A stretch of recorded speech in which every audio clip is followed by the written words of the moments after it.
Para realizar a demonstração, serão necessários uma agulha, um ímã, um recipiente com água e algo para sustentar a agulha sob a água. No caso, será utilizado um pedaço de papel.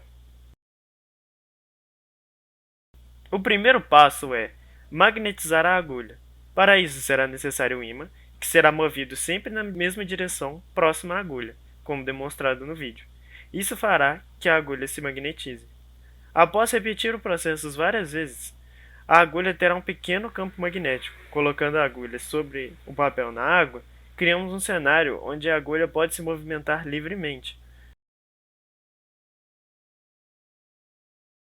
Podemos observar que, após mudar a direção da agulha, ela sempre volta a apontar para a mesma direção. Ao compará-lo com uma bússola, neste caso, a bússola digital do celular, observa-se que os dois apontam para a mesma direção.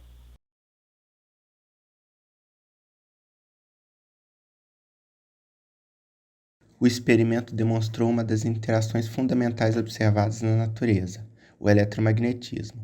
Campos magnéticos são produzidos por cargas elétricas em movimento e, no caso do experimento, pelo momento magnético das partículas elementares, associado à propriedade quântica fundamental, o spin.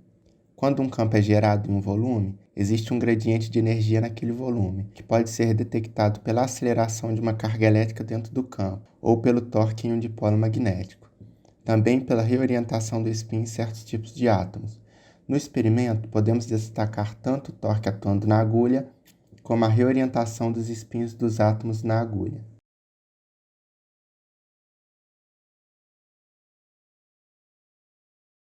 Por mais que a agulha e o ímã podem ser de materiais diferentes, ambos têm em comum uma característica crítica que os permitem ter um campo magnético.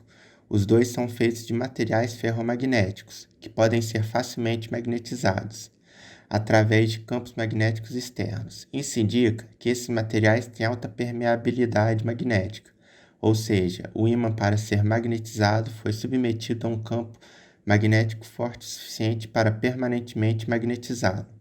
Com a agulha não foi diferente. O campo magnético do ímã lentamente redirecionou os campos das microestruturas da agulha, fazendo com que campos magnéticos de seus átomos se interferissem de forma construtiva, criando um campo mais forte.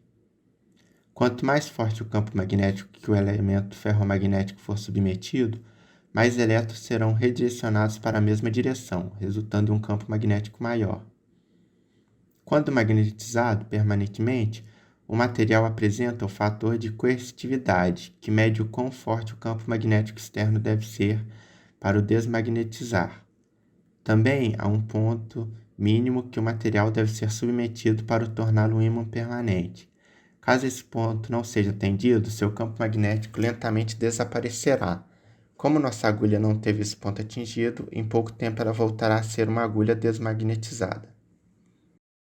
Vimos que tanto a agulha quanto o ímã interagiram entre si por terem um campo magnético, mas quando colocamos a agulha na água, ela sempre apontou para uma direção. Também vimos que a bússola do celular apontava na mesma direção e que um campo magnético externo pode gerar torque em um dipolo magnético. Então podemos concluir que existe algum campo magnético atuando sobre a agulha, redirecionando-a paralelo a ele. Se pegarmos um magnetômetro, podemos notar que, com nenhum ímã próximo, ele mede cerca de 21 microteslas. De onde vem esse campo? E por que bússolas sempre apontam para o norte?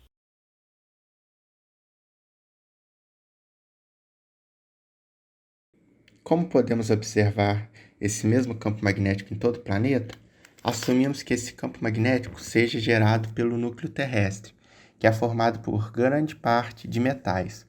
O movimento de rotação, por meio da convecção desses metais, por serem condutores elétricos, gera um campo eletromagnético em um processo conhecido como dínamo. Esse processo também acontece em outros corpos celestes, como estrelas. O campo magnético terrestre, por sua vez, irá produzir torque na agulha, que fará a agulha se posicionar em seu componente horizontal, em direção ao polo magnético que se encontra próximo aos polos geográficos, tornando a agulha um instrumento de navegação. Agora, sabemos que uma bússola funciona bem na Terra por conta de seu campo magnético. Mas você já parou para pensar como uma bússola se comportaria se tivessem diferentes planetas do sistema solar?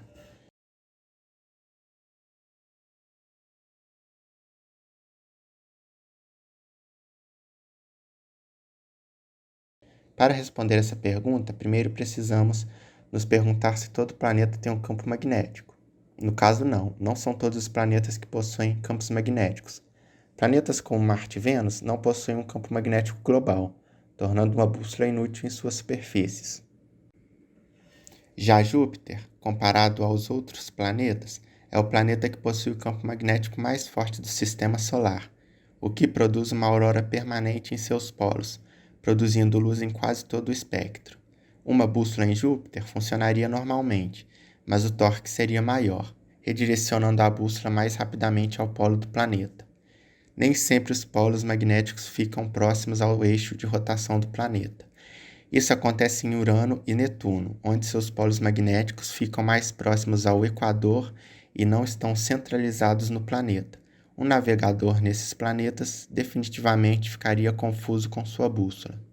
Com o experimento, descobrimos a existência de campos eletromagnéticos, que, assim como a gravidade, é uma força fundamental no universo.